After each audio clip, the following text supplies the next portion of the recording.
Okay, so recently we just got done learning how to do log frequency distributions by looking at a frequency table and how we could draw the corresponding histograms by hand and also by using technology. Note that on our TI-84 we have to constantly scaling like we will be doing if it was by hand. So this is so specific in nature is that we could take it, save it, and have it be ready for usage for presentations. So now we're going to talk about the cumulative frequency distribution and its corresponding ogive that goes with it. And I don't know what this is talk about it, but it's actually it's very like zero to a polygon. The only difference is we're looking at the boundary points and the upper limit boundary points, or the upper boundary points, and the corresponding frequencies that come from cumulative frequencies.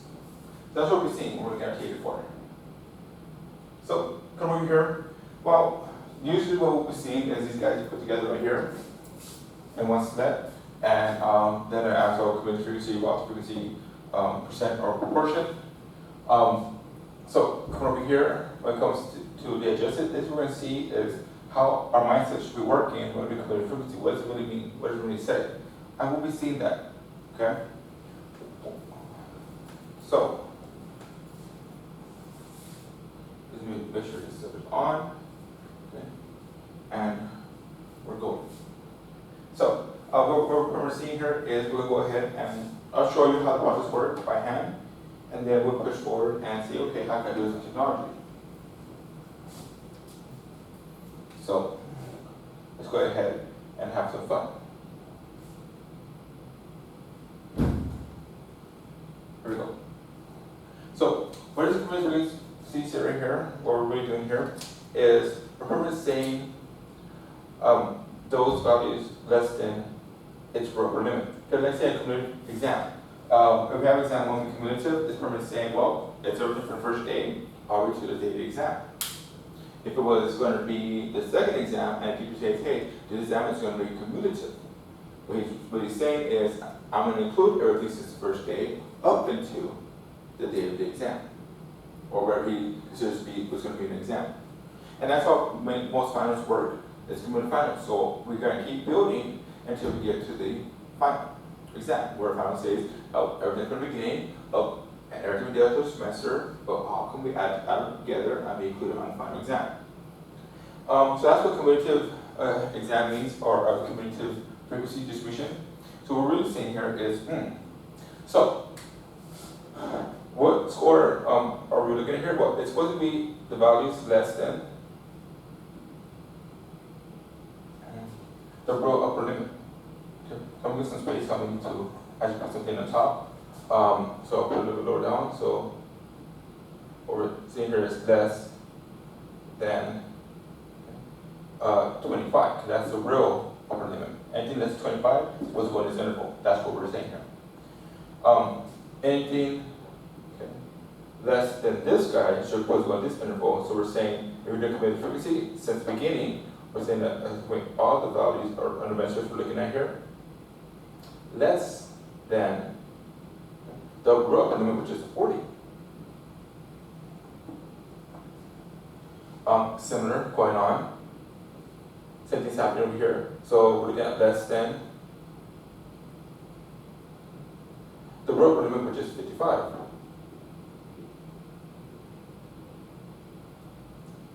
And pretty much over here, same thing's happening. All measurements or values less than, and its upper limit is 70. Continuing on, less than its real limit, which is 85.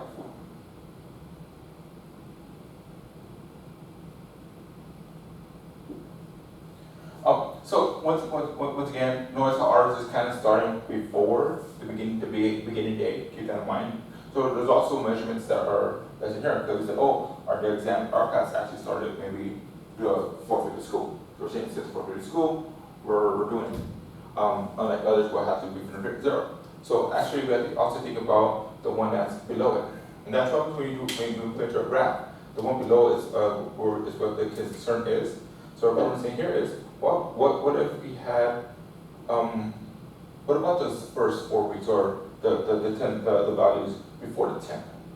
How could we represent that? Well, we know it's going to be all the values less than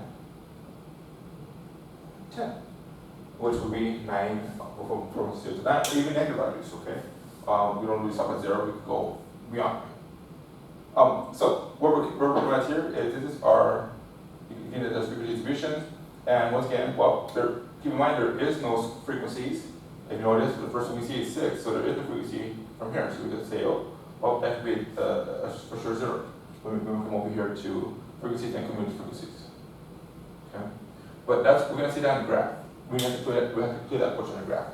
But what we're saying here is let's just go from what we have, which is the green, our intervals.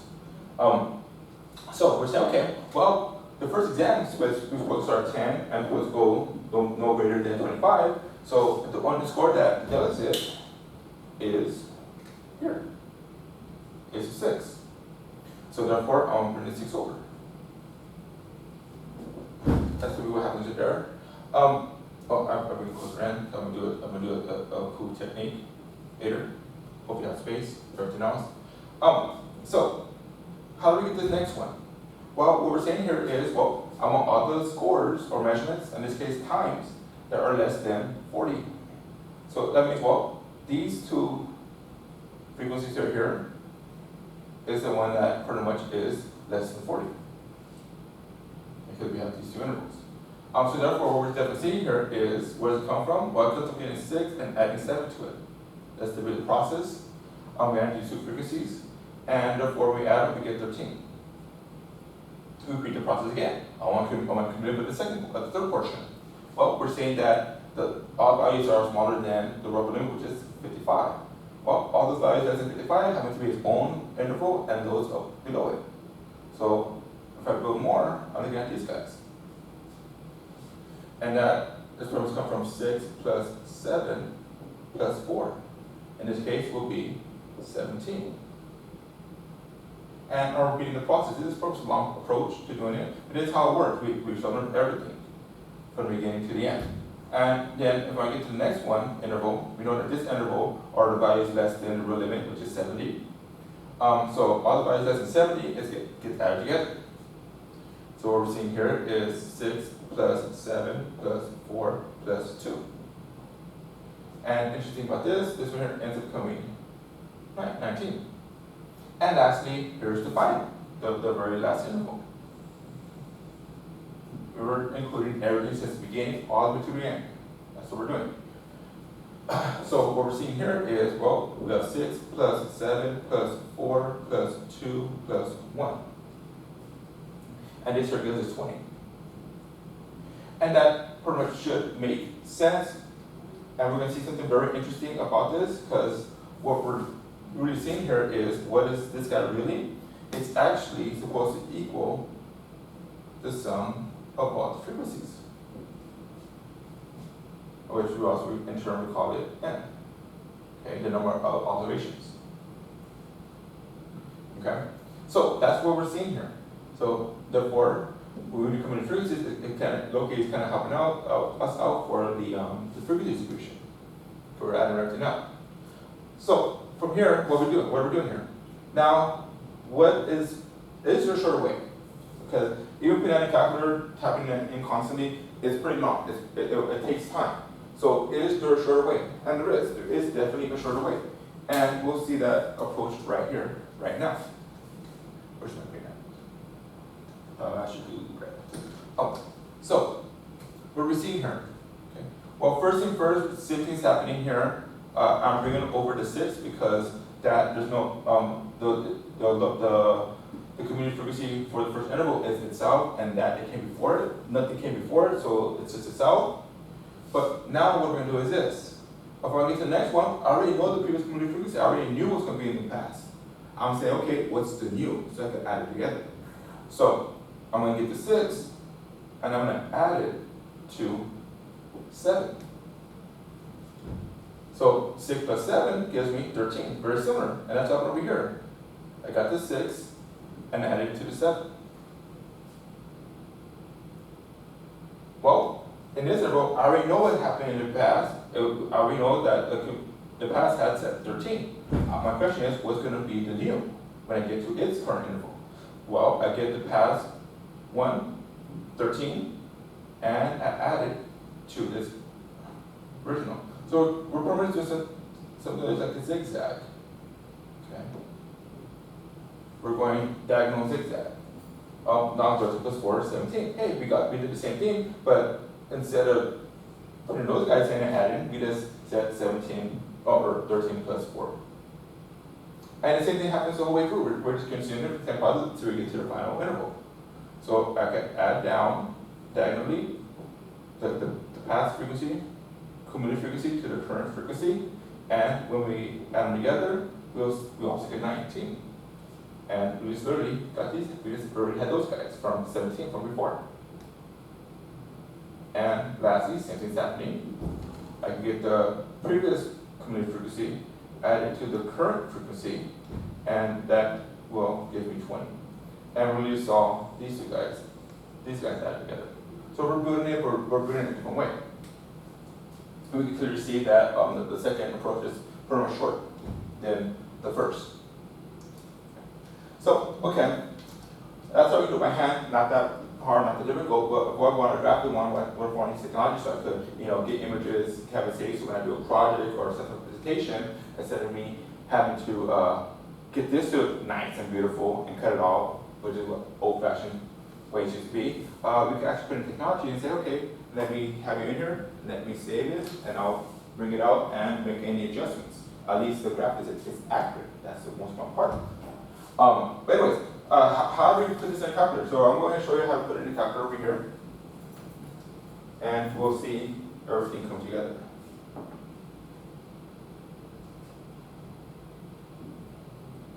So, turn it on. So here we go.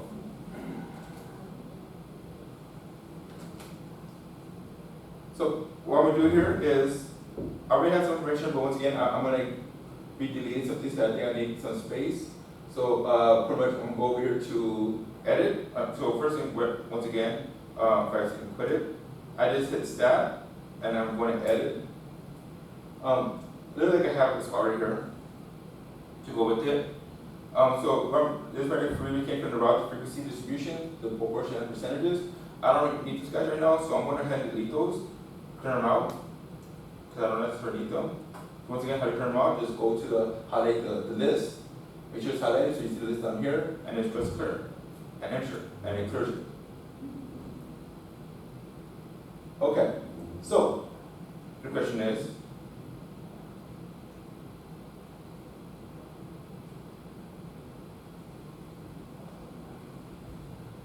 what happens now? Well, over here, we're going to say, okay, how does cumulative frequency without this? So I'm going to go back over here. I'm going to just split it real quick so I can mode to quit. And I'm going to say, okay, how's cumulative frequency working?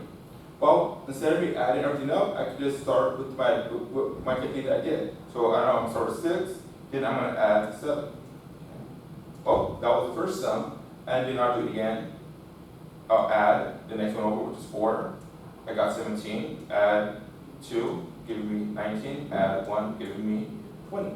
So doing a calculator the same way as that, it still work.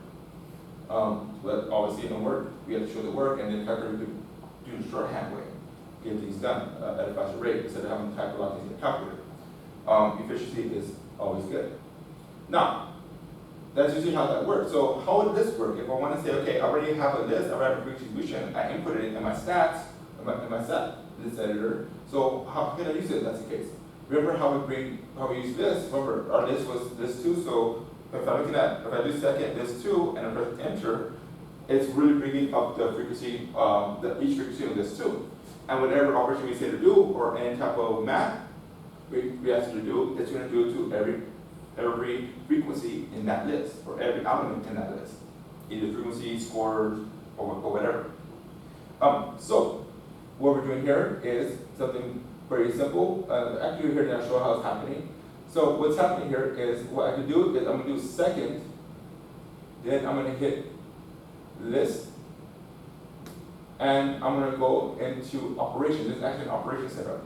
Remember, the sum that's over here is just the sum of frequencies. That's not cumulative sum. We have to do one that looks like cumulative frequency. So this one's not it. So I'm going to go back to operations, and when you look down here underneath sequence and before list, we see something called cum sum. This right here actually means cumulative sum. And this is the cumulative frequency that we're going to do. So when I actually select 6, either press 6 or highlight it and press enter, it will say, okay, cumulative sum of what this, ours is supposed to be this 2, because that's what has the frequencies. So I'm going to do second list 2, close it up, and notice how I get the exact same answers. Okay, so from here you could choose to sort it, send it to the list if you want. So you could do the sort, store. So you could store it and say, okay, I want this to go to a new list. So if I'm using list 2 and list 3 is available, I'll send it to list 3, like that. And once again, when I do this, when it duplicates that, it says, oh, I have done it. It doesn't say it's done, it says I have done it.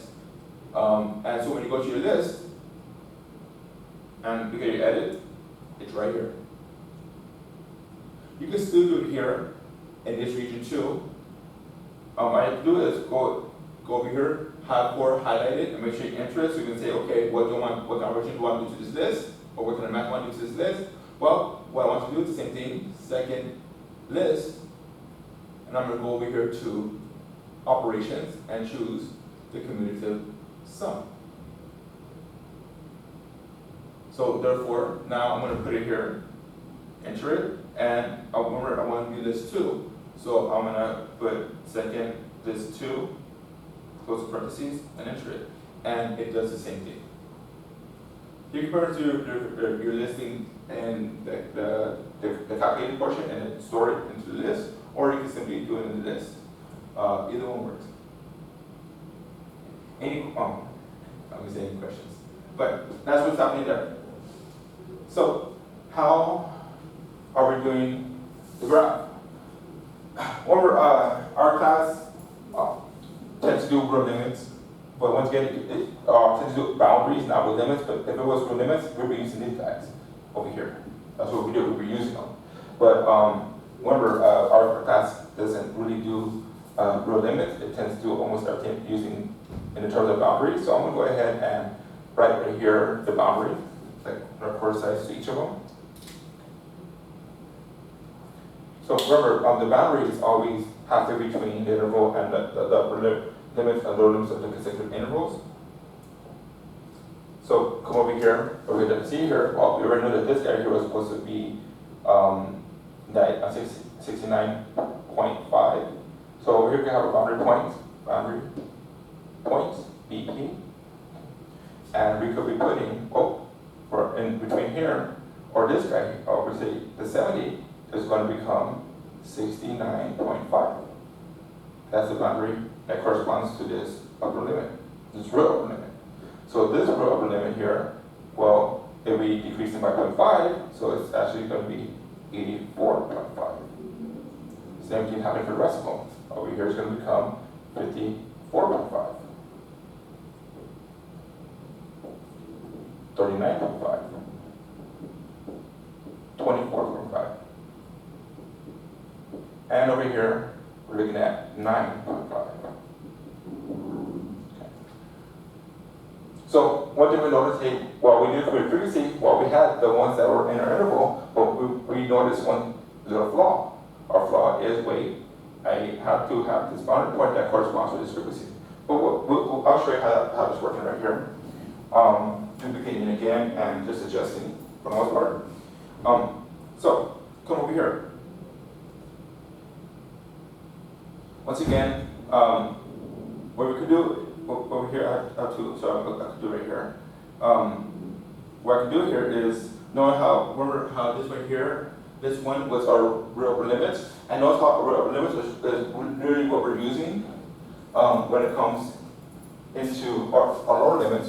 which is what corresponds to the boundary point, because notice over here, we have our 10, that became 95, number 5, or 25, that became 424.5, and same thing, and the 7 became 69.5. The only thing we would have to do is add one extra 1 at the end.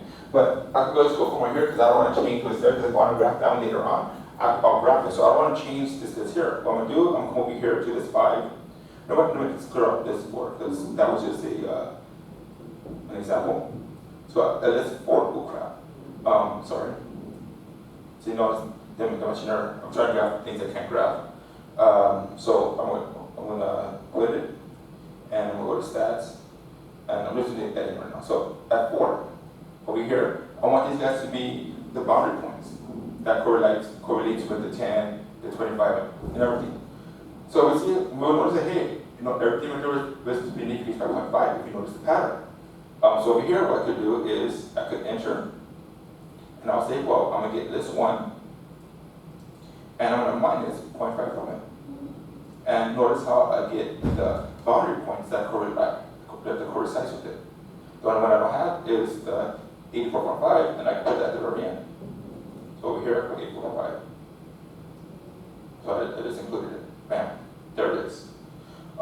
So remember I did cumulative frequency. These are cumulative frequencies that are right here. But we're going to say there's an issue, and that is from an amplifier to have a 0. But that's okay. I could do something called insert. So I'm going to duplicate this guy over here by pretty much putting an L5, have it set it up and press equals, and I'm going to call upon all 3. So I'm going to say I want you to use all 3s. So there they are. The only issue is this 6 is supposed to correlate to the 24.5. So what we're going to do here is I want to go ahead and, I'm going to go ahead and insert. So when I do second insert, it becomes 0, and that's what it's supposed to be. So I got my 0, nice, I'm done. So from here, all I got to do is readjust my histogram or my graph point to correspond to this guy here, and that's what we're going to do. So I'm going to go to second stat plot, and notice how all the graphs are on. I don't want them all on, so I'll make sure I turn off everything for now. So over here, I'm just going to turn it off. I'm going to go to plot 2, select plot 2, turn it off, and then go to plot 1, and I'm going to keep that one on. So it means plot 2 and plot 3 are not going to be shown, only plot 1. But over here, I have to make some adjustments. So my shirt on, and over here, that's what it's supposed to be an XY line, because I'm making a cumulative frequency distribution. So I'm going to enter this right here. And what were my lists I was doing? Well, actually go back to that. I didn't know them. I was being smart. I'm going to note them real quick on the board so you can know exactly which one we're looking at here. So let's go to stat real quick. Edit. Okay. Remember this. The limit was going to L1. The corresponding frequencies, these guys was going to L2. We allowed this one here with the upper the boundary points go to L4, and the cumulative frequency was L5. So we should be putting L4 for the X values and L5 for the frequencies, or for the Y values, or values, it will be seen. So I'm going to go back to second snapshot, and over here I'm going to do what is that one selected for the X list. I'm going to make sure that it is list 4. And for the Y list, I'm going to make sure it's a frequency that goes to cumulative, which is list 5. So now those are good. I'll keep to the bold, the open square, and let me do still, and I'm going to graph it. We're going to see something here. I was still tracking the same problem, so the dimensions I had were okay. I didn't make any too much dimensions, but notice that it's still kind of small and tiny. That's because I adjusted it before. In the other class, when I seen the other problem, it doesn't show it because it cut off. The camera did die. So what I'm going to do here, I'm going to go to Windows. You could do over here. Notice the maximum I'm supposed to have is 20. So over here I could do 20 or I could do something above that, which is like we can say 25, and we do counts of 5 or counts of 2, so however you want to do it. So over here, those guys will keep the same. It's just the Y scale. The Y min, we're going to keep that at -5 for right now. The max, Y max, we're going to break that to 25 for the heck of it, and keep the scale 5. You probably change the scale to be internet efficient, or it needs to be Indian efficient to whatever it's going to have on your graph. So maybe I should do that first to see if we see about 20 is okay. So let me just go ahead and do this real quick. Now enter graph. So it looks like this. What it over here is are your 5. So 0, 5, 10, 15, 20, 25. So these guys are kind of important. So now that we have our scale, we could definitely go ahead and then just I can make it over on the line graph, or I could go and make sure it's consistent. So once again, come over here. We know that the X values right here was driving time in minutes. So let's write let's write it driving time in minutes.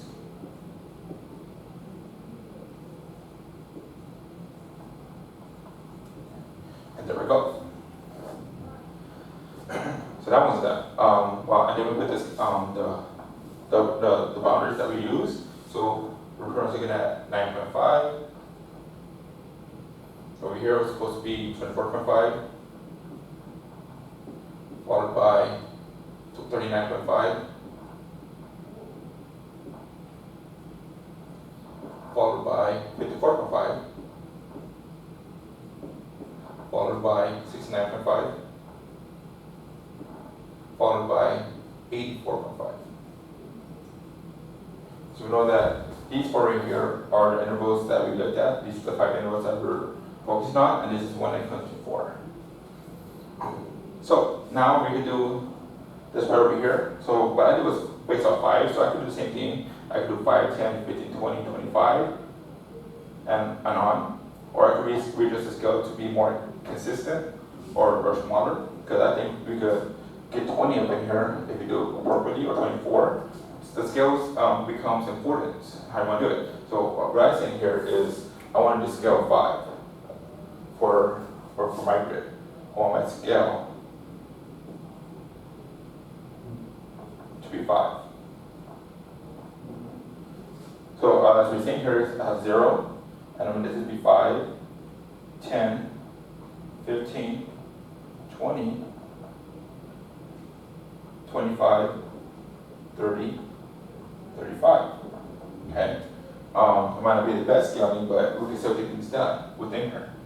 So now over here, what is this supposed to be here? It's supposed to be cumulative frequency. We have to make sure cumulative frequency, so we can know how we don't get this confused. So we're gonna write cumulative. So I'll write it short. CUML, cumulative, and the frequency. FUQ, EQ, frequency. Or if I the R. Let me erase.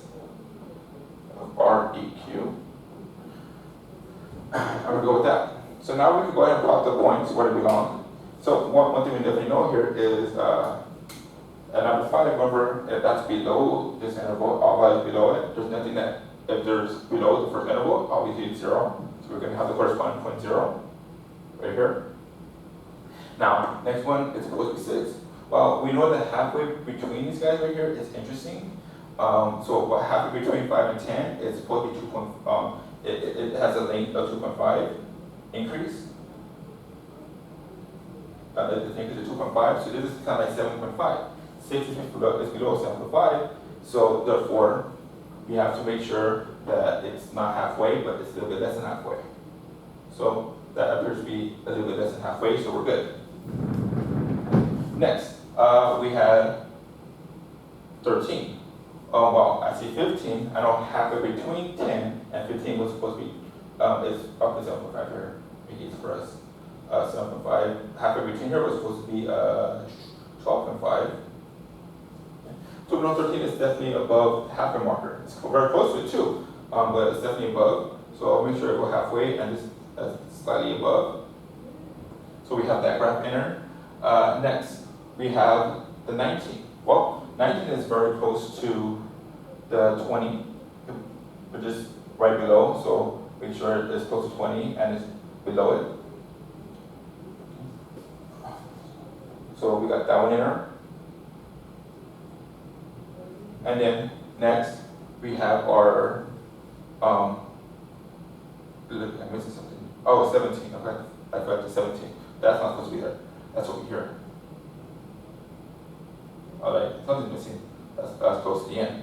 I've got the 17. And for about 17, well, we already know that half between 15 and 20 is 17.5.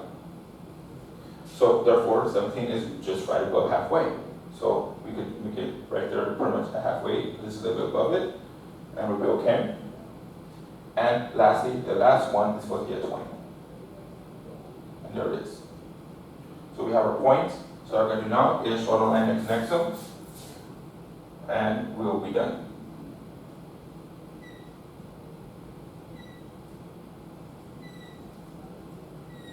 And that is our ogive right here. Or ogive, however it is pronounced. But that's how it works. That's how we can draw our ogive using technology and using it by hand. Ogive just represents the cumulative frequency from the beginning all the way to the end, like we do for cumulative final exam. Cool, and that's it. That's cumulative frequency all about.